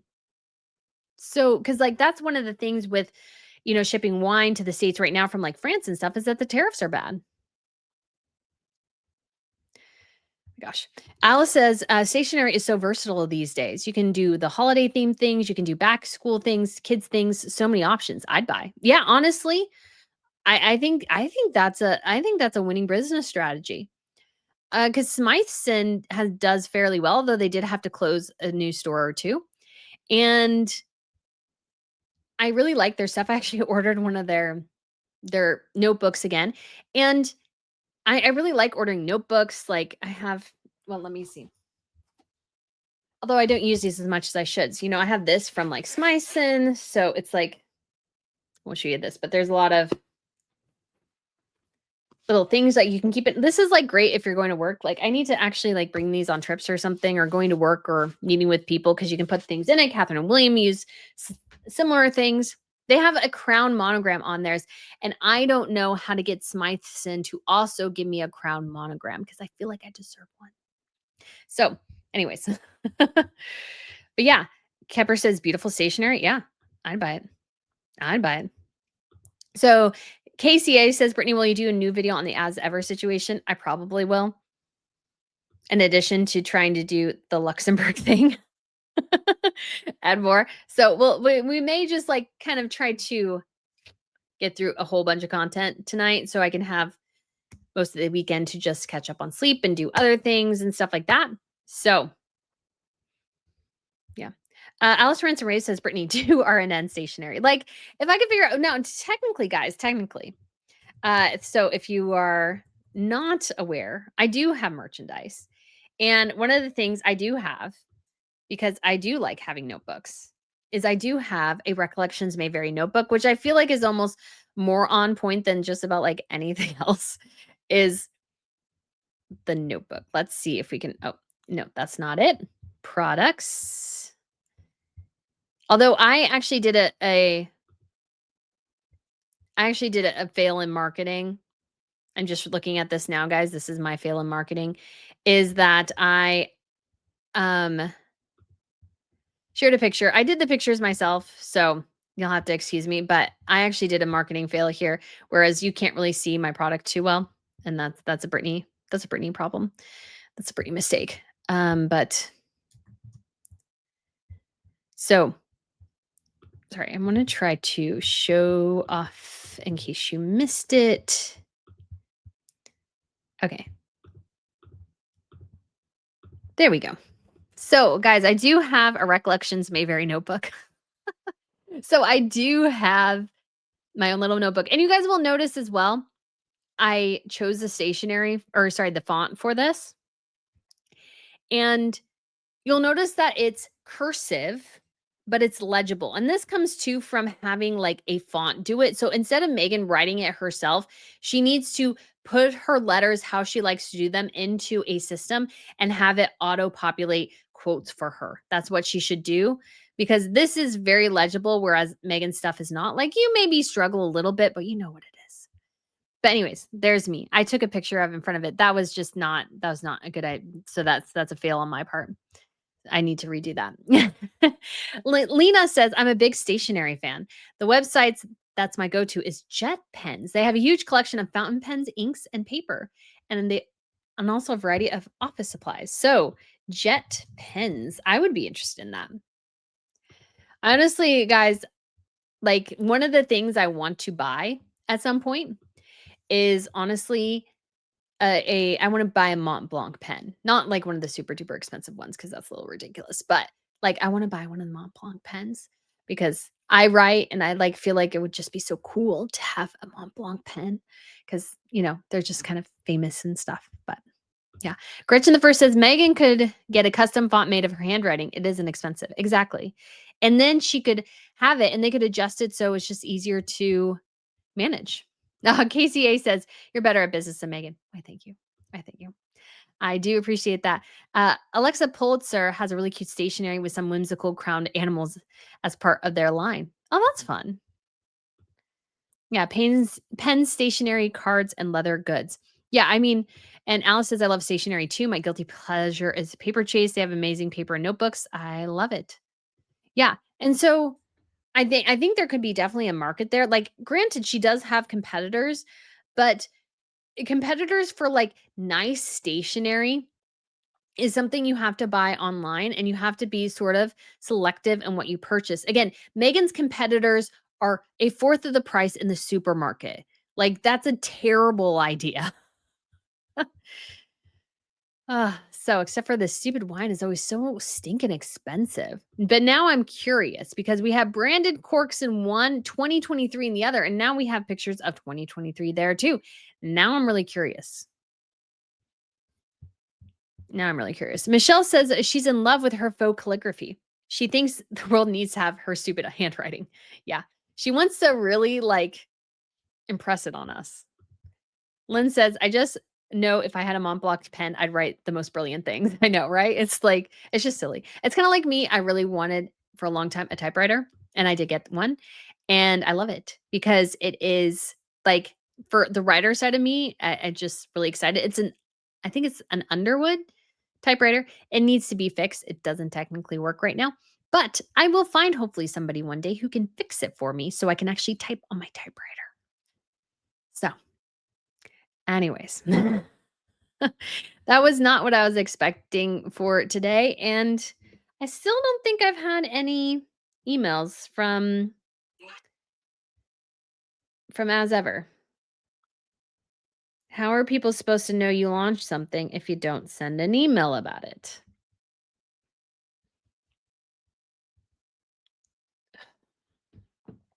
I just don't understand. And the only reason I knew to even remotely look is that Megan posted freaking oranges on her story, and that was it. Like, what is the point of the oranges? I just don't understand, guys. I just don't understand. Did she send an email before and I just missed it? I've been trying to whatever. All right. Abertasa says, "Hi, Brittany and everyone. I think I might have missed most of your live, but so very happy to be here with you all, even if only for a little while." EMV says, "I wouldn't buy anything from Megan ever." Now, I know that's what most people are thinking, but Megan should always be attempting to, let's say, convert those people by creating good products. Because at the end of the day, guys, no matter what you think about her, if her products are good, they'll sell. And that's what she should always be working on. Suzanne Jaster says, "It's not cursive, it's penmanship and nothing more." Very true. Very true. So apparently, Puff Daddy has been sentenced to 50 months. Interesting. Yeah, rediscover locations with Sharona says she restocked the marmalade. That's why she posted oranges. Yeah. I mean, I get that, but it's not a very good, again, it's not super good. Mm. Say you restock something, like show you using it. Like it's not hard. Carol said converting haters to consumers. Exactly. Exactly. Megan should be working every day to turn her haters into consumers by creating the best stuff that you can't help but want it, rather than can't help but want to diss on it. Like that's what she should be working towards every single day. So yeah, you have your naysayers out there. Who cares? Create great products and things will change. I have no doubt about that for sure. So, anyways, everyone, I think we'll go ahead maybe and wrap up this latest live stream because this has been oh so fun, but we have fashion videos to do. And also, now we need to talk about all the chaos for As Ever. Oh, Maggie gifted 5 Royal News Network memberships. Why, thank you so much, Maggie. I'm sure so many people will really, really appreciate it and hopefully see something coming their way very soon because I'm sure that's just so exciting. So exciting. PN New C says, "I don't think Megan cares one bit about a good product. She wants fast cash and attention." Priyanki says, "I think she removed the marmalade from shelves and labeled it as sold out and now releasing the same stuff as restock." Yeah. And I'm curious as well, too, if obviously we've seen in the kind of examples, the label situation that she's not having it on top. So that's sort of interesting there. That's on the apricot, not on the orange marmalade. Again, just getting the sense that Megan is cheapening the brand, which is never, never a good look. Oh, loyal commentator says, "Give Miss Pippa a big hug from us all." I will. Oh, Chantal, you're so right. Prince Harry's court case. I'm so sorry, guys. So, just really short. So, Prince Harry, not the brightest dude. So, his lawyer was arguing this case, obviously the case against the Associated Newspapers, which is part of the Daily Mail, and then complains and shares oh, well, William and Catherine's phone was hacked. Now, number one, I thought this whole court case was about Harry, not his brother and sister-in-law. So if you're trying to argue your case and the only thing you can do in your defense is raise somebody else and talk to their case, it's like, okay, so did you ever really have a case in the first place? I don't really think so. And then sort of the second angle here, which is kind of interesting, is that then Harry went, "Well, I didn't know my lawyer was going to do that." Now, I think that's possible that that could be true. But at the same time, it's like, do you know anything anybody is doing? Like, this case is so pointless. It's so dumb. It's so ridiculous. It's so ludicrous. It's so like, oh my gosh, please spare us the insanity of these cases. Because again, I feel like Prince Harry uses the legal system to make himself feel better and to hope that his life gets better if he wins X court case. So I think Harry endlessly pursues these court cases in the vain attempt that at some point he'll like his life will be better. Harry, your life will not be better and will not be fixed if you are just trying to go through the legal system. You won't fix it. I'm sorry, you won't. Your life will not get better. You will still have the struggles that you've had before. And it's like nothing is going to change if you're pursuing these court cases. It's a fool's errand 100%. And the only one ever making any money off these cases or getting successful at all out of these cases is Prince Harry's lawyers. And if he's a fool if he doesn't know that yet. He's an absolute fool if he doesn't know that his lawyers are just, I think, in my personal opinion, just scraping him for all he's worth. And if he loses another case and has to pay like $30+ million or £30+ million that this case is going to cost, and he's on the hook for some of those court fees, it's not going to be pretty. And he doesn't have to do this. He does not have to do this. It's not going to fix anything. And the media is not even the same as it was anymore. So it's just so dumb. Oh, Lady Aviator says, always enjoy your videos. I'm joining late because I had an endoscopy this morning and I'm still a bit tired. Hope you had a great time on your trip. I did. I need to share with you guys on the members, some of the pictures and everything that we took. I did some videos as well. It was a great relaxing trip. I feel like I'm still trying to kind of get like my bearings and everything. And there's been some craziness like family and stuff. So it's like all crushes together. And so it's like, but it's so fun to be back. Although I really honestly could live in the south of France, 150%. And I figured out how to drink wine and I didn't totally hate it. But I think I hate the American stuff because they're allowed to put a lot more stuff in the American wine than they are allowed to put in the other wine. Will I ever be probably a wine connoisseur? No. Lizzie B, great question. Members only live stream will be on Monday. So Monday at 3, we'll do our members only live stream as we get back into the swing because I did it and did traveling. And yeah, we'll get back into it, answer the question. Sorry, guys. I wanted to check my email real quick to see if Ads ever sent an email about it. Very curious if they do. Because they should. They should. This is marketing and business 101, people. It doesn't work for Megan's team, I guess. But Princess Goose says, I only like champagne. I don't really like rosé, but the lower the, it was so funny. We were doing the wine tastings and I was taking a sip. I can't remember. I think it was a red or something. It's like, I know nothing about wine, but this strikes me as full bodied. I don't really know what that means, but it feels rich. Susan Mont said, I thought your live streams were on Saturdays. So we did switch, and I need to be better about promoting it and explaining it and everything. So I do apologize for that. But I changed them from Saturday morning to Friday. And I want to stick them particularly in, for the most part, within regular working hours of the day. Obviously, this will be a longer day today. There was a lot of news. But the reason I'm doing that is so, and I've explained it before, but it's worth explaining again, is that it became sort of hard because when you cover something like news breaks all the time and you don't always have a great work-life balance.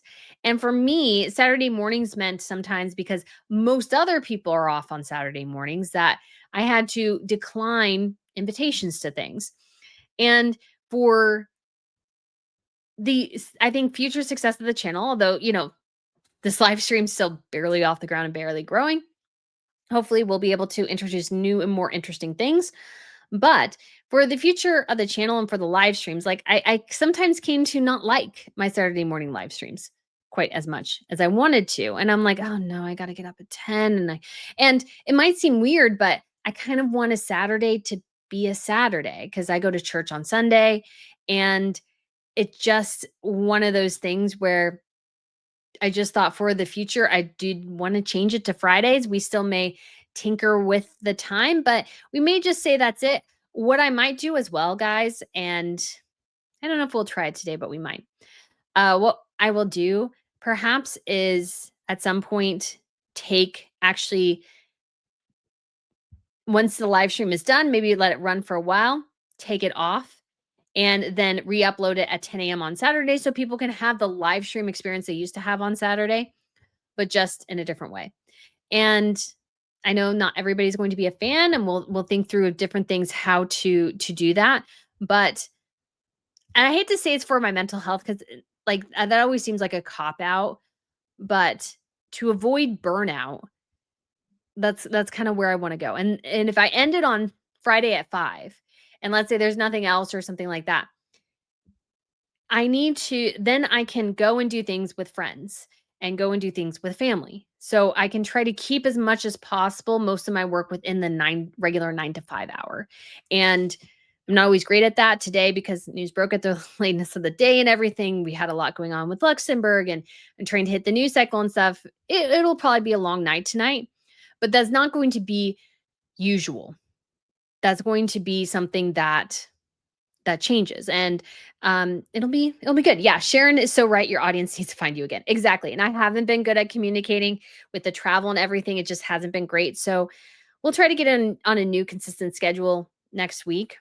And Loyal Commentator says, love the new schedule. Thank you. It makes total sense to me. I'm a night owl and it was tough to catch you and Miss Pippa. Do what works for you. It's your channel. Why, thank you. I do appreciate that. And yeah, it's true. Princess Goose says, I don't want you to burn out. Well, you're one of my favorite channels. Why, thank you. Yeah, it's just one of those things. I need to make like a whole video explaining it because I do find that sort of weird when people do that. But I also think people just introducing what the new time is and why we're doing it. So yeah, Tam Fitz says, Brittany, you have tried looking into better up for your mental health. I know, it's so funny, and it's really not like I hate that because I feel like saying, "Oh, it's for my mental health." Not offense to anyone, because sometimes that is the case, but I feel like it's a bit of a cop out. For me, it's just like I have to have the work-life balance, otherwise I will burn out at some point. And yeah, yes, P Pacific says any photos of your trip for non-members, I would love his peek. Yes, we will share them. So I'll just get some because we got a ton and I'll share them. And we're so fun. Honestly, guys, I could live in the south of France easy. It'd be so fun. Lizzie B says, I love this channel. You're very professional, consistent. You offer great commentary. Love the banter and the fact that you read our comments and interact with us. Yay, I'm glad. Yes, I know some people didn't like sort of the change to the not interacting quite as much, but I do love it because it helps me as well, guys, during the weekend because I can take out the sections of this video and repost them. And that's honestly fairly easy. I don't have to do too much editing to it. And so it works. Yeah. K Coffee says, just make a comment on all your videos for 2 weeks. Everyone will find you. So good. Such a good idea. Barbara says, I like the idea of reposting on Saturday. If I wasn't on furlough, I wouldn't have made it. Yeah, and it's just like a fun way for people to still get the experience. I might put it on something like Premiere. Maybe I'll try this tomorrow. You put it on Premiere, and that way people can it's sort of live. So you do have the live stream interaction side of it, and that would be the only thing I'd put as Premiere. So anyways, guys, again, we will go ahead and wrap this up. It's been great chatting with you. I will probably do something on As Ever because I feel like I can't not. And we will do something on Luxembourg and all the royal looks there because I have a lot of thoughts. I'm very excited about all the looks. And so, guys, thank you so much for tuning in. I hope you enjoyed it, and we shall speak again very soon. Bye.